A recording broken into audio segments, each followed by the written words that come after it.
Regresamos con más de Noticias Entre Políticos. Gracias a ustedes por estar con nosotros. La cuenta de Twitter, @epoliticoscdn37, la ven ustedes allí en pantalla. La mía personal, @CatHernández. Hoy estoy con batería, así que escriban todo lo que quieran. Miguel Gutiérrez seguro empieza a mandar mensajes ahora. En fin, la pregunta es si la delincuencia, le tumbó el pulso al gobierno nacional. ¿Por qué hacemos la pregunta de esta manera?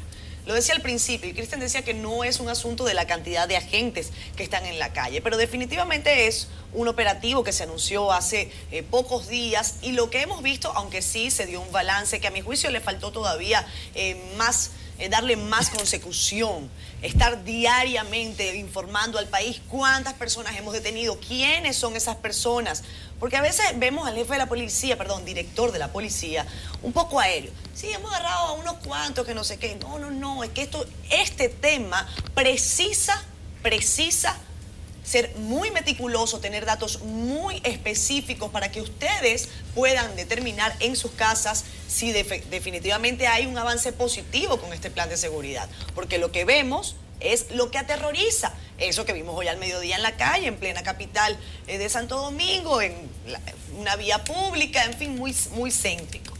¿Creen ustedes que les tumbó el pulso a la delincuencia? ¿Con quién arrancamos? Wellington. Bueno, mira, quiero tomar la pregunta que hace la producción, donde dice que si la delincuencia le tumbó el pulso al gobierno. Y es importante que veamos qué es un pulso. Cuando la gente hace un pulso, son dos fuerzas contrapuestas para ver quién muestra mayor fuerza. Yo creo que la delincuencia no pudo haberle tumbado el pulso al gobierno porque las dos fuerzas van en un mismo sentido. Si vemos... Está fuerte, Wellington. Sí, está fuerte, pero mira qué pasa, Catherine, hay que decirlo por lo siguiente. Si nosotros vemos, por ejemplo, los distintos tipos de crímenes y de actos de delincuencia que se dan, está el crimen organizado, está la delincuencia común, la delincuencia de cuello blanco. Cuando vemos, por ejemplo, los casos grandes de narcotráfico, aquí se ha demostrado que el gobierno, cuando digo el gobierno, ¿verdad?, sus distintas instituciones, hay gente metida. Cuando una joven en Atomayor que se dedicaba al narcotráfico denunciaba que había fiscales, que había del DICAN, que había del DICRIN. Cuando un joven también en Ocoa denunciaba que también había fiscales, que había del DICRIN, pero también estamos viendo en el caso de Odebrecht que hay también funcionarios públicos, pero vimos en el caso de Quirino también que había funcionarios y militares. Entonces son dos fuerzas que van en un mismo sentido. Y en el caso de los tucanos. En el caso de los tucanos, y son muchísimos más. Que podemos seguir ampliándolo, pero quería comenzar por ahí porque los dos de una manera u otra van en un mismo sentido. No quiero decir con esto que desde el gobierno no haya una parte sensata también de personas, de funcionarios públicos que también están haciendo un esfuerzo por combatir esas cosas. Eso también hay que reconocerlo, pero lo hacen de manera muy ineficiente. Si vemos, por ejemplo, el patrullaje mixto, bueno, es un esfuerzo, pero no es el esfuerzo en la medida que se necesita. Lo que estamos viendo es que la gente incluso le tiene más miedo a una brigada de policía que lo detiene que a los mismos delincuentes.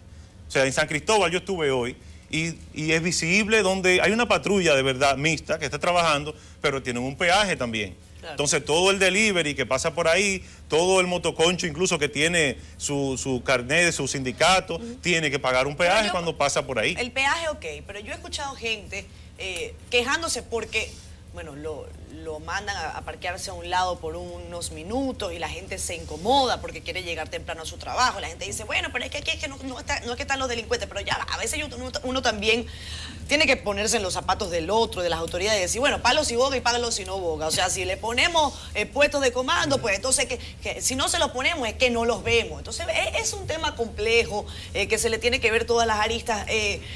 Jorge hacía un balance, daba algunos datos que entiendo que lo estás intentando contextualizar en el caso de América Latina, y es cierto, y tú hablas de las cifras que dio la policía el primer día. Bueno, la Policía Nacional informó que en 24 horas, el primer día del operativo, apresaron a 1.502 personas y además se incautaron 2.500 motocicletas sin documentos.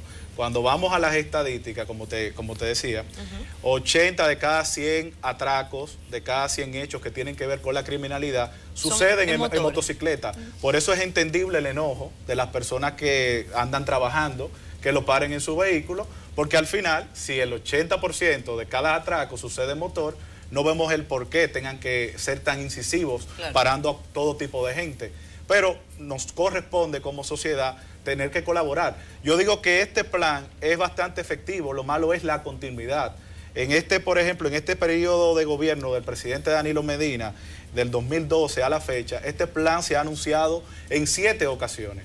Y lo que pasa es que al final, por la falta de continuidad, por la falta de recursos, porque esos policías, estar en la calle, esos militares, eso conlleva recursos. Eso no es algo que... es una logística completa. Yo no sé si ustedes tienen la certeza, pero me pareció escuchar hoy que son más de 600 millones de pesos, ¿puede ser? Claro, claro que sí. Entonces, la debilidad principal del plan es la continuidad. Entonces, nosotros entendemos que si ese plan, el primer día dio sus resultados, lo que tenemos que hacer es continuarlo. Lo que tenemos que hacer es una cruzada nacional en contra de la criminalidad y la delincuencia. Ese es nuestro punto de vista. Jean Luis. Nosotros todos estamos cónsonos en la importancia que tiene para el país que podamos arribar a algún tipo de solución con este tema tan preocupante y que nos afecta a todos de una manera u otra. Pero llevándonos un poco del guión de la producción, sin lugar a dudas, a nuestro juicio, el gobierno ha perdido la lucha contra la delincuencia y la criminalidad en la República Dominicana. Cada día lo vemos con lo que está sucediendo en las calles. Nosotros en sectores que eran privilegiados, que supuestamente eran zonas seguras, tranquilas, como es el caso de Bellavista, que muy recientemente Kentucky Fried Chicken, una franquicia norteamericana que muchos conocemos en el país, pues fue víctima de un atraco alrededor de las 2 de la mañana, en el momento de que los empleados de esta compañía hacían el cierre normal de cada noche, pero muy cerca de la casa del presidente Danilo Medina, en la misma Enriquillo, también, que es una zona supuestamente privilegiada, muy cercana a los Cacicasco, Mirador Sur, también fue víctima de un robo. Y ya estamos viendo hoy en una zona también muy privilegiada de la ciudad capital, como lo es Naco, otro atraco. Entonces, yo creo que está como sectorizado, ¿no? No es que en las zonas populares no pase, porque pasa todos los días. Lo que pasa es que a veces no nos enteramos, porque la gente de los barrios, ¿sabes qué pasa? Que la gente de los barrios ya ni lo denuncia, porque es que eso le pasa a diario. Eso es cotidiano. Eso pasa a diario. Hay algo, y uno se preguntará, bueno, Jorge hablaba de cifras interesantísimas, hablaba de lo que se ha logrado con el famoso plan, pero si lo vemos en la práctica, esas cifras no se corresponden con la realidad. O sea, eso que supuestamente se está logrando por un lado y que mediáticamente se está vendiendo. No, pero es que se vendió un día. Solamente se dio la cifra de un día. Pero es todo lo contrario a lo que se está viviendo en la sociedad dominicana, lo que están viviendo los dominicanos y dominicanas, que siguen siendo, y es más, yo diría que creo que los delincuentes están desafiando al gobierno, porque estoy de acuerdo. A partir de esta nueva medida, pues yo he sentido un auge, no un descenso de la delincuencia y la criminalidad. ¿Tú crees lo mismo, Cristian? Bueno, ¿hay auge? Claro que sí. Y Jorge, al plan. Pero Jorge daba un dato que me creó mucha confusión. Jorge decía que se detuvieron 1.200 personas. 1.500 eran. Yo lo quiero saber bajo qué criterios. O sea, porque no es pescar a ciegas. Vamos a detener 1.200 personas y dimos el dato, 800 motocicletas detenidas, pero ¿bajo qué criterio? Hoy me pasó algo que me preocupó muchísimo, y era que yo estaba en La Sursa, Capotillo, Villas Agrícolas, y en todas las comunidades me expresaban que ellos entendían que de ahí es que salían los delincuentes, y ya ellos están preocupados y atemorizados porque ya los delincuentes no salen de ahí a atracar hacia afuera, están atracando dentro. Entonces, cuando ya la sociedad se encuentra desde los niveles más altos económicamente hasta los más bajos, preocupados, alarmados y asustados. Entonces yo creo que este plan debe ser un poquito más intenso y de más información. La sociedad reclama saber qué se está haciendo para combatir la delincuencia, porque de lo que sí nos enteramos es que están ocurriendo atracos, muertes, cada día en los lugares donde no ocurrían. Mire, fíjense hay una cosa, Catherine, que me gustaría también aportar, que ahorita no me dio el tiempo de plantearlo. Una es que hay que ver también qué se está haciendo para enfrentar las causales de la delincuencia. Por ejemplo, una de las causales de la delincuencia es la pobreza. Y está demostrado en República Dominicana que las distintas políticas públicas que se han puesto en marcha desde el gobierno, pues no han dado resultados para que la gente salga verdaderamente de la pobreza. Pero también está que el desempleo es uno de los problemas también que impulsa los actos delincuenciales. Pero también tenemos que la policía, sabemos las carencias que tiene en materia de tecnificación. Entonces, una policía que no tiene los elementos para hacer que quienes cometan crímenes, desde los más grandes hasta los crímenes más pequeños, paguen las consecuencias, entonces eso crea un abono. O sea, la impunidad lo que hace es que abona la delincuencia.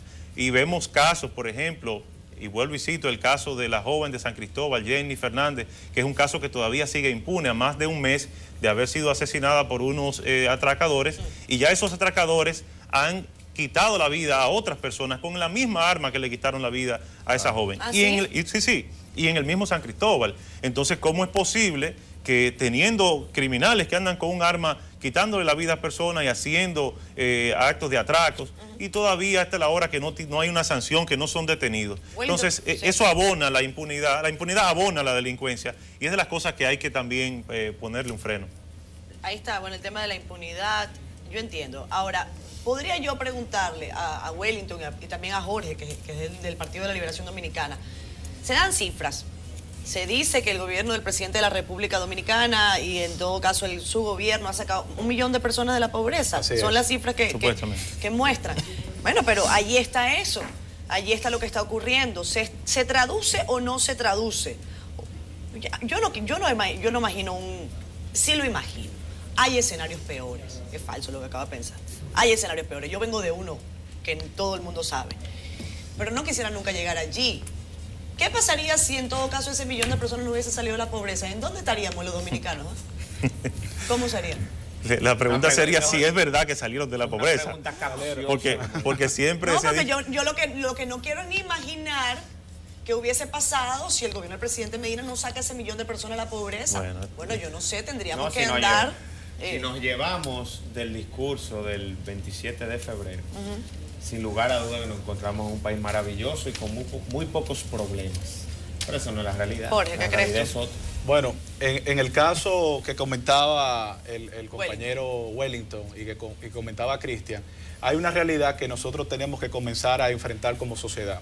Por ejemplo, un barrio populoso como es el Capotillo, que tiene 1 kilómetro cuadrado de terreno, viven 95.000 personas. Y esas 95.000 personas, o sea, hasta por el más mínimo parqueo de un motor o algo, se producen hechos violentos. Nosotros tenemos una sobrepoblación en las zonas urbanas de la República Dominicana. Sabes que desde el 2007 a la fecha, más personas viven en el mundo en las ciudades que en los campos. Correcto. Pero en el caso de la República Dominicana es peor, porque el 74% de los dominicanos vivimos en las ciudades. Viven en San Francisco de Macorís, viven en Santiago, viven en Santo Domingo. Y todo eso, ¿qué produce? Una población urbana que va creciendo, que no tiene ningún tipo de planificación al momento de inmigrar toda esa población hacia acá, ¿qué es lo que produce obligatoriamente? Pobreza, desigualdad, y se producen todos estos hechos que nosotros estamos viendo en el día de hoy. ¿Pero quién lo para? Mi pregunta es ¿quién lo detiene?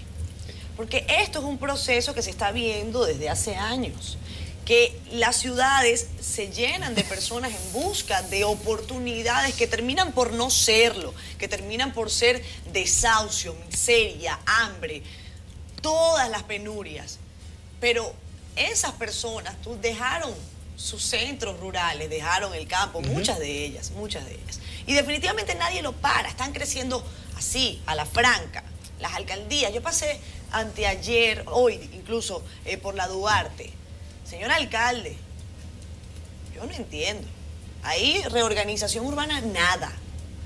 Yo sé que es difícil, sé que es un proceso, sé que no se le puede pedir un acelerador para que le dé las cosas ya. Igual el tema de la pobreza, no es algo que se le puede pedir para allá.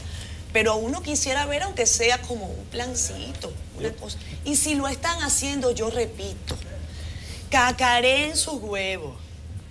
La gallina, cuando pone un huevo, cacarea.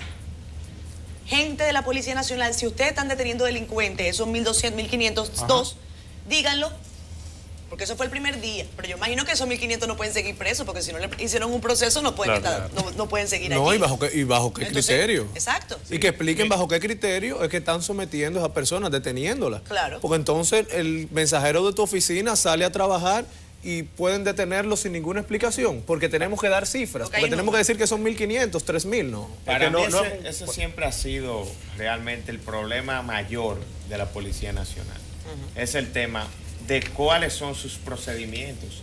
Por ejemplo, ¿cuántos de ustedes o de los que estamos aquí no hemos sido víctimas de una detención policial aparentemente muy innecesaria? Muy innecesaria, pero demasiado innecesaria. Entonces tú te preguntas, ven acá, ¿cuál es el mecanismo? Vamos a invertir. Jorge Juan arrojaba algo interesante con respecto al tema estadístico de lo que es el desplazamiento de las personas de las zonas rurales a la zona urbana, y yo siempre extrapolo el tema de las estadísticas en el sentido de que es que el gobierno no invierte en estadísticas, o sea, no invierte absolutamente nada. Este es uno de los países. No le digas eso a doña Alexandra Izquierdo. Es la realidad. Por primera vez conocemos esa institución. ¿Por qué sucede esa gran migración del campo a la ciudad? Del campo a la ciudad, precisamente porque el gobierno desconoce y deja de invertir quizás partidas importantes en aspectos que tienen que ver con mejorar el campo. Pero ahora se está invirtiendo en el campo. Pero no con estadísticas. O sea, que el presidente se le ocurre que mañana quiere ir a Dajabón sin un plan específico de si qué usted va al FEDA, usted encuentra aquí estadísticas. Se improvisa mucho. No es cierto. Busca las estadísticas en países con cierto nivel de desarrollo que hay una gran inversión. Y es para caer en el tema de la policía. En la Policía Nacional, ¿existe algún sistema de que un policía te detenga, introduzca tu cédula pueda depurarte automáticamente? No, te quitan la cédula, llaman por la radio, un procedimiento totalmente... Y tú seguro le dices, yo soy diputado. Irregular también. No, esa es la realidad. Entonces, oye, en un país como el de nosotros, la policía necesariamente no debe estar perdiendo el tiempo. Aquí debería de existir un sistema como en otros países del mundo, donde a usted lo detengan, introduzcan su cédula. No, usted no tiene problema, y no que te quieran pedir hasta el acta de nacimiento. ¿Para qué? Para quitarte dinero. Porque si tú no tienes uno de esos documentos, la única manera de dejarte ir son los 500 pesos. En la misma línea que tú vas sobre el procedimiento que hacen los policías, yo estoy de acuerdo con Cristian con el tema del procedimiento, de cómo se apresan esas personas. Y voy más lejos. Más que solamente depurar a las personas, yo creo que la policía debe de enfocarse en un plan y ir a los lugares donde ensamblan motores. Porque es que el problema es que nosotros tenemos un parque vehicular de motorizado que no tienen papeles, no tienen matrícula y no tienen nada. Aquí hay muchísimos lugares donde se ensamblan motores de manera clandestina, y yo creo que ahí es que nosotros tenemos que ir. Ahí es que tenemos que ir a enfocar nuestra política de seguridad. Sí, mira, yo quería mostrar un poquito algo de desacuerdo con algo que tú planteabas. Yo no creo que la migración interna per se genera altos índices de violencia, porque de hecho hay otros países donde la migración interna es mucho más fluida que el caso nuestro, y no necesariamente eso sea un agente causal de actos de delincuencia. Lo que genera los actos de delincuencia es la carencia de oportunidades, y Jean Luis lo planteaba ahorita. O sea, cuando una persona, vamos a decir que sí, que migra de un lugar a otro, de un campo a una zona urbana, a buscar mejor calidad de vida, no encuentra oportunidades, y entonces puede que esa persona, por otras causales, entre en un ámbito de delincuencia, pero no necesariamente el solo hecho de la concentración poblacional genera delincuencia como tal. Otro elemento es que el poco uso de las tecnologías.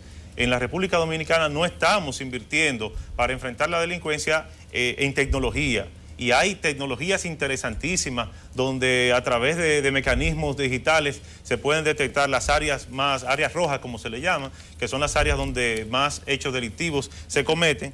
Pero también es importante que se pueda concentrar los cuerpos que tienen que ver con la seguridad, que se puedan concentrar en darle seguridad a la ciudadanía. Porque ahora mismo vemos, por ejemplo, cómo entre el Ejército y la MED están matándose entre ellos mismos. Y no es ese su rol. Vamos a concentrarnos en que la ciudadanía tenga un buen servicio. Ellos se la están llevando muy bien. ¿Tú viste un video, Catherine, que hay un video de un militar del Ejército que le dice a otro del Ejército, le dice, mira, no te preocupes, que ya estamos planificando que cuando encontremos un AME vestido de civil, nos vamos a vengar. Vamos con Cristian rapidito, porque quiero leer los comentarios de la gente. Me está escribiendo un usuario que, como me escribe por privado, prefiero no dar su nombre. Y Miguel Gutiérrez, les dije, está súper activo. Cristian, brevemente, por favor. Yo quisiera también recordar que el director de la policía hizo cambios a casi todos los directores provinciales de la policía, pero ¿qué ha pasado? O sea, se movieron ¿Por qué lo movieron? ¿Qué estaban haciendo en provincia? Porque parece que es como un juego de ajedrez. Los rotaron. Los rotaron, como que no creemos... Porque el cambio fue si sustituyeron uno por Sí, es una rotación, pero una rotación como que sin explicación. ¿Qué estaba pasando en esa provincia con ese general? ¿Qué mafia se trataba de destruir con esa rotación? O si es por un beneficio, ¿cuál es el informe que ha rendido en su nueva posición este director provincial?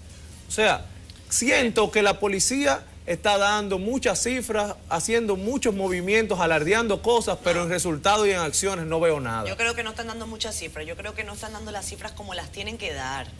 Las cifras no son malas per se. Pero fueron de un día, chamo. Por eso, a eso es a lo que yo me refiero. Yo soy partidaria de que han tenido que darlas día por día, informar a la población, porque la gente tiene el interés de esto, quieren que esto se resuelva. Y esto no es nuevo, solo que, como lo he dicho en otras oportunidades, hay como picos. El gobierno surfea la ola de la crítica nacional.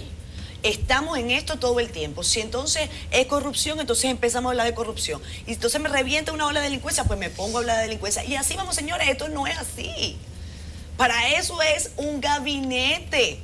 Para eso hay ministros cada uno. Pero en fin, vean lo que nos dice este usuario, que repito, no voy a revelar su nombre. Dice: Catherine, me gustaría que observen bien las imágenes de todos los atracos que existen.